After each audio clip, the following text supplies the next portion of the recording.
ह्या गोष्टी झाल्याशिवाय फलटण तालुक्याचा विकास काय होणार नाही।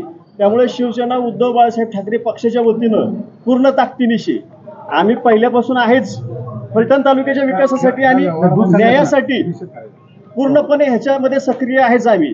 आणि दूध संघाचा जो विषय आहे, दूध संघ म्हणजे फलटण तालुक्याचा एक अस्मितेचा विषय होता। प्रत्येक शेतकरी त्यावेळी श्रीमंत होता, शेतकऱ्याला ते हक्काची जागा होती, त्यांनी खाजगीकरण करून टाकले आणि कुठंतरी त्याचं एक कोपऱ्यात इलेक्शन घेतलं जातं, ती कळत नाही कधी इलेक्शन झालं ते छाटछूट पेपरला कुठंतरी बातमी दिली जाते, शेतकऱ्याला सुद्धा कळत नाही इलेक्शन कधी झालं आणि कधी नाही। मग हे कुठंतरी आपल्याला थांबवायचं असेल, फलटण तालुक्यावरचा अन्याय थांबवायचा असेल तर ह्या गोष्टी आपल्याला विरोध करावा लागेल आणि ह्या लोकांना थांबवण्यासाठी आता फलटणचा आमदार बदलायचा आहे। हे आपल्या सर्वांना तालुक्याच्यासाठी, पक्ष वगैरे बाजूला राहू देत पण तालुक्यासाठी हे महत्वाचं आहे।